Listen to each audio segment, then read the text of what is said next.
እንዴት ናችሁ ተመልካቾቻችን? እየተከታተላችሁ ያላችሁት ማራኪ ጤና የተሰኘውን የሕክምና መረጃ ፕሮግራማችን ላይ ነው የምትገኙት። ከስፒች ቴራፒ ወይም የንግግር ሕክምና ምንድን ነው የሚመስለው የሚለውን እየቃኘን ነው የምንገኘው። ለዚህ ደግሞ ከባለሙያ የዚህ ተቋም ባለሙያ አግኝቻለሁ። ተቋሙ ምንድን ነው የሚሰራው፣ እሳቸው ደግሞ ሙያቸው ምንድን ነው፣ ምን አይነት ሕክምናዎችስ በዚህ ዙሪያ ይሰጣሉ የሚባለውን እንነጋገራለን። እንግዲህ ወደ እናንተ የምጋብዝ ነው የሚሆነው። ጥራስልኝ ነው ሰላም ነው። እንግዲህ ይሄ አኪ የንግግር ወይም ደግሞ ስፒች ቴራፒ ማዕከል ነው አይደለም? ከዛ ጋር ተያይዞ የህክምና ሂደት ምን ይመስላል፣ የንግግር ህክምናስ ማለት ምን ማለት ነው፣ በምን ይከሰታል የሚለውን ነገር ቅድሚያ አንተን አስተዋውቀሃል። ወደ ውይይታችን እንግባ። እሺ፣ ስሜ አካሉ አሰፋ እባላለሁ። የስነ ልሳን ህክምና ባለሙያ ነኝ። እናም የዚህ ክሊኒክ ዋና መስራች ነኝ። ይህንን ካልኩ ስለ ክሊኒኩ ቀጥሎ ምንድነው የስነ ልሳን ህክምና፣ ከዛስ በኋላ ለማን ነው የሚሰራው የሚለውን እናወራለን።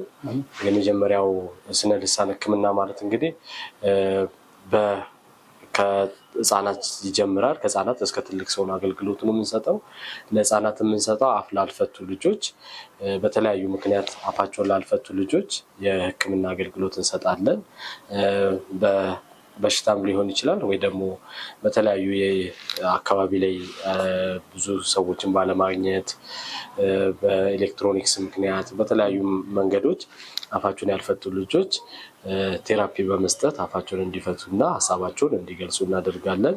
በተጨማሪም እዛው ህፃናት ላይ ደግሞ ምንድነው አንዳንድ የትምህርት እክሎችን ሲገጥማቸው የመረዳት፣ የማንበብ፣ የመጻፍ ችግሮችንም አካተን እንሰጣለን። በተጨማሪ ደግሞ በተለያዩ ምክንያቶች ለምሳሌ ኦቲዝም፣ ዳውን ሲንድሮም እና የተለያዩ የህክምና የነርቭ ችግሮች ላለባቸው ልጆች በነርቭ ችግር ንግግራቸው ወደኋላ ለቀሩ ልጆች ህክምናውን እንሰጣለን። በተጨማሪ ደግሞ ለትልቅ ሰው በተለያዩ በመኪና አደጋ የአእምሮ ክፍላቸው ሲጎዳ፣ በስትሮክ ምክንያት እና በተለያዩ ችግሮች ፓርኪንሰንስ ብዙ አይነት ነው ያለው፣ ወደ 20 ምናምን የሚሆኑ ኬዞች ነው ያሉት። በእንደዚህ አይነት ምክንያት ለሚመጡ ችግሮች በሙሉ የንግግር ህክምናን እንሰጣለን ማለት ነው። ሌላኛው ስፒች ቴራፒ ለመውሰድ ጊዜ ወይ ደግሞ እድሜ የሚገድብበት የለም። ለምሳሌ ለትንሽም ለትልቅም እንሰጣለን። ህፃናት ሲሆኑ ግን 2 ዓመት ከ6 ወር እና ከዛ በላይ ለሆኑ የንግግር ህክምና እንሰጣለን። ለትልቅ ሰው ያው በማንኛውም እድሜ ላይ ባሉ ለውጥ ሊያመጡ ይችላሉ ብለን በምናስባቸው ላይ በማንኛውም ኬዝ ላይ ከንግግር ጋር በተያያዘ ከመረዳት ከማስታወስ ችሎታ ጋር በተያያዘ እንዲሁ ከማገናዘብ እንደዚህ አይነት ችግሮች ላለባቸው በሙሉ የንግግር ህክምና እንሰጣለን ማለት ነው። እና የመዋጥም ችግር ላለባቸው በሙሉ ማለት ነው። ከንግግርና መዋጥ ችግር ካለባቸው ጋር ተያይዘው በሙሉ ያሉት ወደኛ ነው የሚመጡት ማለት ነው። የንግግር ህክምና ማለት ራሱ ምን ማለት ነው? ህክምናው በምን አይነት ቴክኒክ ነው የሚሰጠው? የዚህ ግንዛቤስ ያላቸው ሰዎች ምን አይነት ናቸው? እናንተስ የሚገጥማችሁ ከዚህ ጋር የተያያዙ ችግሮች፣ በሀገራችን በራሱ ህክምናው ምንድን ነው የሚለውን ነገር በሌሎች ሀገሮች ያለው የህክምና አይነት እንደዚሁም በሀገራችን ደግሞ በቂ ሊባል ይችላል፣ ገና አልተለመደም ሊባል ይችላል፣ ምን ሊባል ይችላል? ያው የንግግር ህክምና ማለት እንግዲህ ያው ከንግግር ጋር ተያይዞ ቅድም እንዳልኩት ከንግግር ጋር ተያይዞ ያሉ ችግሮችን መፍትሄ መስጠት ነው። ሰዎች ሀሳባቸውን እንዲገልጹ እና ከሰዎች ጋር ኢንተራክት አድርገው የማንኛውንም ከስራ ጋር በተያያዘ የማስታወስ ችሎታቸውንም የምንጨምርበት የህክምና አይነት ሲሆን ከልጆች ጋር የመማር ስኪላቸውን እንዲጨምሩ፣ በተጨማሪ ደግሞ ሌሎች ችግሮችንም አንድ ላይ መፍትሄ የምንሰጥበት ነው። ሌላኛው ምንድነው እንግዲህ ህክምናው ጥቂት ቦታ ነው ያለው። በመንግስት ደረጃም ጥቂት ቦታ ነው፣ በግልም ደረጃ እንደዚሁ ስገምት ይሄ የመጀመሪያው ነው ብዬ ነው የማስበው። ሌላ ቦታ ብዙ ከዚህ በኋላ ግን ያሉት ብዙ ቦታዎች አሉ። አሁን ላይ 2-3 ቦታ ነው የምማቀው አሉ በግል ደረጃ አሁን እየተቋቋሙ ያሉት። ግን ይሄኛው ልክ እንደ መጀመሪያ አይነት አድርገን መውሰድ እንችላለን። ከዛ በተጨማሪ ደግሞ የሰው ግንዛቤ ያው በጣም አነስተኛ ነው። ሰዎች እንዳለም የማያውቁ ብዙ ነው ያሉት። ባለሙያውም ጥቂት ነው በሀገራችን። እኔም ከመጀመሪያዎቹ አንዱ ነኝ እዚህ በንግግር ህክምና ተመርቄ የወጣሁት። ከዛ በተጨማሪ ደግሞ ምንድነው ንግግር ህክምና የሚሰጠው ወይ በመድኃኒት ወይ ደግሞ በሰርጀሪ አይነት አይደለም። ኦፍ ኮርስ ሰርጀሪ የሚያስፈልገውና ከዛ በኋላ የንግግር ህክምና የሚያስፈልገው አለ።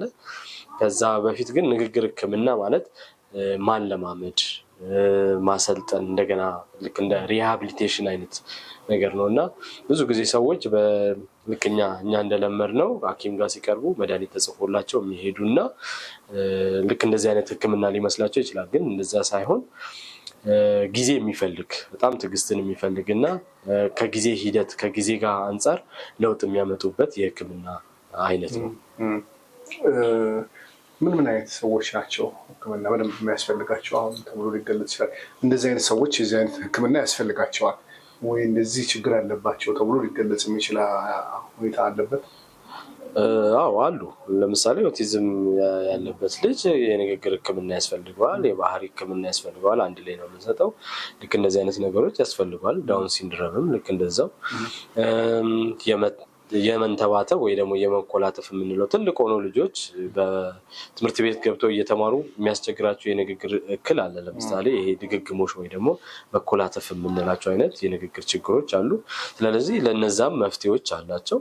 በተጨማሪ ደግሞ በጣም ዲቴል እዚህ ክሊኒክ ላይ እየተሰራ ያለው በጣም በብዛትም ያለው የኦቲዝም እና የስትሮክ ችግሮች ናቸው። ስትሮክም ያው ከእድሜ ወጣቶችም አሁን ላይ ወጣቶችም ሊገጥማቸው 40 ውስጥ ያሉ ጎልማሳ የምንላቸው አይነቶችም ሊገጥማቸው ይችላል። ከዛ በተጨማሪ ደግሞ ትምህርት ቤት ገብተው እየተማሩ ግን ከጓደኞቻቸው እኩል መሆን ያቃታቸው የመጻፍ፣ የማንበብ፣ የመረዳት ችግር ያለባቸው፣ የማስታወስ ችግር ያለባቸውንም ልክ እንደዛው እንሰጣቸዋለን ማለት ነው። በተፈጥሮ ይመጣል እንደዚህ አይነት ችግር በራሱ በተፈጥሮ ሊመጣ ይችላል ወይስ ከጊዜ በኋላ ሊመጣ ይችላል በልጆች ላይ? ወላጆችስ እንደዚህ ምን አይነት ነገር ሊገነዘቡ ይችላሉ? ይሄ ነገር እንደዚህ አስተውለው ከሆነ ለምሳሌ አንድ ህክምና ሲባል አንድ ልጅ ታመመ የሚባለው የሆነ ነገሮች ሲገጥሙት ታመመ ወደ ሆስፒታል መውሰድ ይባላል እና ወደ ስፒች ቴራፒ ወይም ወደ ንግግር ህክምና እንዲመጣ ወላጆች ምንድን ነው መገንዘብ ያለባቸው ማየት ያለባቸው? ይህን ነገር ሲያዩ ቀስ ብሎ ይተዋል ወይስ በራሱ ጊዜ ያቆማል የሚል ነገር አላቸው? ግንዛቤ እጥረት አለ ወይ በሱ ጉዳይ? የግንዛቤ እጥረት አለ። ለምሳሌ የመጀመሪያ ልጃቸው ወደኋላ በንግግር ወደኋላ የቀረ ከሆነ ሁለተኛውም ልጃቸው ያኛው ቶሎ አፉን ስላልፈታ ይሄኛውም ቶሎ አፉን አይፈታም እንጠብቀው ተብሎ ብዙ ከዛ በኋላ በጣም የሚያስቸግር የእድሜ እክል ውስጥ የሚገቡበት አሉ። ሳይኮሎጂካሊ የሚጎዳሉ። ምንድነው ቤተሰብ ማድረግ ያለበት ካሉ ከእኩዮቻቸው ጋር ማነጻጸር ይኖርባቸዋል። ለምሳሌ የ2 ዓመት ልጅ ቢኖር የ2 ዓመት ልጅ ምን ያደርጋል ብሎ አንዳንድ ነገሮችን ማየት ይጠበቅብናል። ከዛ ከ2 ዓመት ልጅ ጋር ማነጻጸር ይኖርብናል። እንደዚህ አይነት ችግር ካለ ግን በጊዜ መምጣት በጣም መፍትሄ አለው። ግን ቆይቶ መምጣት ምንድነው የሚባለው አሁን ሳይንስ ላይ ዊንዶ ፔሪድ የምትባላለች። ያ ዊንዶ ፔሪድን ካለፈ ልጆች ቴራፒን ቢሰጣቸው ትንሽ የሆነ ለውጦች የሚመጡበት ግን በጊዜ መፍትሄ ከተሰጣቸውና በጊዜ ከታዩ በጊዜ ወደ ህክምና ከሄዱ ጥሩ ለውጥ የሚያመጡበት ሁኔታዎች አሉ። በሀገራችን ይመስላል ህክምናው ከሌላው ዓለም ወደ ኋላ ቀርተናል። ሌላ ዓለም ላይ ያለው የህክምና አሰጣጥ ሰዎች በደንብ ይጠቀሙበታል ወይ? በሰለጠነው ዓለም ጎረቤቶቻችን ያሉ ሀገራትስ በዚህ ጉዳይ ላይ የሚሰሩ የተሻለ ስራ የሚሰሩ አሉ ወይ? በሰለጠነው ዓለም ላይ የተሻለ ግንዛቤ አለ፣ ምንም ጥርጥር የለውም። በእኛ ሀገር ግን እንዴት ነው ብዙም የሄድነው ነገር የለም። እንደዚህ አይነት ግንዛቤውም የለንም። ለምሳሌ ወንድ ልጅ ከሆነና ቶሎ አፉን ካልፈታ ያው እድሜው ባደገ ቁጥር አፉን ይፈታል። ወንድሙ እንደዚህ ነበረ፣ አባቱ እንደዚህ ነበረ፣ የተለያዩ አመለካከቶች አሉና ልጆችን እንደዚህ ቤተሰብን ወደኋላ የሚያስቀር ገና ነው እድሜው ገና ነው ትንሽ እንጠብቀው የተለያዩ የተሳሳቱ አመለካከቶች አሉና ይህን ያህል ግንዛቤ የለንም። ስለዚህ ህክምና አይደለም ቤተሰብ ባለሙያውም የማያውቅበት ሁኔታዎች አሉና ስለዚህ ይህን ያህል ግንዛቤ የለም። ግን አሁን ላይ ይሻላል ከበፊቱ በተሻለ ሁኔታ እያወቁ ቤተሰብ እርስ በራስን በማውራት ምን በማለት የተሻለ ግንዛቤ አለኛ ሚዲያ ላይ በብዛት በመውጣት የተሻለ ግንዛቤ እየጫርን ነው ብለን እናስባለን። ብዙ ጊዜ የሚነሳ ሀሳብ አለ ስፒች ቴራፒ ሲባል የመናገር ብቻ ነው፣ ሀሳብን የመግለጽ ነው፣ የማዋጥ መቸገር ነው፣ ምንድን ነው ተብሎ ሊገለጽ ይችላል? ስፒች ቴራፒ እንደዚህ መግለጽ በጣም ከባድ ነው በዚህ ሰዓት ውስጥ መግለጽ። ግን ምንድነው በተለይ የሚሰራበት ይሄ ከንግግር ጋር በተያያዘ ነው። ግን ደግሞ ወሳኝ የሚባልበት ሰዓት አለ። ይሄ ከመዋጥ ጋር በተያያዘ ከስትሮክ ችግሮች ጋር ተያይዞ አንድ ሰው ሲበላ ሲጠጣ የነበረ ሰው በአደጋ ምክንያት ሊሆን ይችላል ወይ በስትሮክ ምክንያት መዋጥ ያቅተውና በቱቦ መመገብ ይጀምራል። አንዱ እንግዲህ ህይወትን ወደኋላ ከሚያስቀሩ ነገሮች አንዱ ይሄ ነውና ስፒች ቴራፒ በጣም ብዙ ነው። ቅድም ከገለጽኩልህም ከመኮላተፍ ከሀሳብ ከመግለጽ ከመዋጥ ችግር ጋር በተያያዘ ከመማርም ከኩዮች ጋር ከማውራትም ከመማርም አንፃር ብዙ የሚደግፉት በጣም ላይፍ ቼንጅ የሚባል አይነት የትሪትመንት አይነት ነው። የንግግር ህክምና በማሽን ይሰጣል፣ በምርመራ ሊታወቅ ይችላል። እንደሌሎች ህክምናዎች እንደመጣ ይሄ የንግግር ችሎታ ችግር ነው ተብሎ ተለይቶ እዛ ላይ መፍትሄ ይሰጣል። ባለሙያው የራሱ የሚያይበት መንገድ ይኖራል። አንዳንድ ነገሮች ኦፍኮርስ አሉ በማሽን አሁን ለምሳሌ ሪፈር ተብሎ የሚመጡ ካሉ በምን ተለይቶ ሊመጡ ይችላሉ? በማሽን ታይቶ የሚመጡ አሉ። የማራይ ታይቶ ጭንቅላታቸው ሁኔታ ታይቶ ነበር ችግሩ በተለያዩ ማሽኖች ታይቶ የሚመጡበት አጋጣሚ አለ። ግን ሞር ቴራፒ ላይ ስንመጣ ግን እንደዚህ በማሽን የምናያቸው ነገሮች የሉ። ግን ምንድነው ባለሙያው ራሱ አሰስ ያደርጋል። ምንድነው ችግሩ፣ ለምንድነው ንግግሩ ችግር ያመጣው? ያን የሚያስፈልገው ከሆነ ወደ ተሻለ ህክምና ይመራዋል። የተሻለ ህክምና ታክሞ ግን ንግግር ነው የሚያስፈልገው ስፔሲፊክ ከተባለ የንግግር ክፍሎቹን ያያቸዋል። ድክመት አላቸው፣ የጠንካራ ናቸው፣ የቃላት የማውጣት ስኬት ነው ችግሩ፣ ከጉሮሮ ነው ከምላስ ነው። አሁን ዋና የሚባሉ የንግግር ክፍሎች አሉ።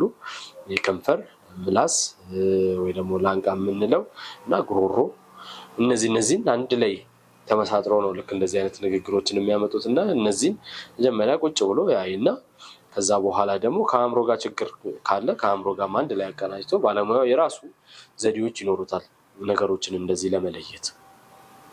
እዚህ ክሊኒክ ውስጥ የሚሰጡ መቼም ከስፒች ቴራፒ ጋር የተያያዙ ታካሚዎች ሊኖሩ ይችላሉ። ለውጥ ወዲያው ይታይባቸዋል ወይስ ጊዜ ይፈልጋል? እንደሌሎች አንዳንድ ህክምናዎች ትዕግስት የሚፈልጉ አሉ። ብዙ ጊዜ በሂደት ቀስ እያሉ የሚሻሻሉ አሉ። አንዳንዴ ወዲያው ደግሞ ለውጥ ይመጣባቸው አሉ።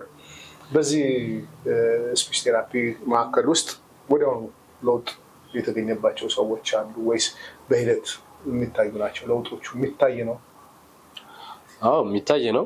ግን ምንድነው በቃ ስፒች ቴራፒ በሙሉ የሚባሉት ማንኛውም ቦታ ስፒች ቴራፒ ሲሄዱ ሰዎች ጊዜ የሚፈልግ በጣም ትዕግስት የሚፈልግ አንድ ህክምና ነው እንጂ በአንድ እንደዚህ ፊክስ የሚደረግ አይነት አይደለም። እኔ ጋም ያሉት ታካሚዎች ምንድነው ጊዜ ይፈልጋሉ። ኦፍኮርስ ትንንሽ ለውጦች ሊያመጡ ይችላሉ። ግን ያ ብቻ በቂ አይደለም። ጊዜ ስንጨምርበት የተሻለ ነገር የሚያመጣበት ሁኔታዎች አሉ። እስቲ ምናልባት ተመልካቾቼ እየተከታተላችሁ ያላችሁት እንግዲህ ለየት ያለ የህክምና አይነት ነው ተብሎ ሊገለጽ ይችላል ወይ ለሀገራችን ነው። በሌላው ዓለም ግን ባለሙያው እንዳሉት የተለመደ ከትንሽ ግንዛቤው ሰልጠን ያለ ነው።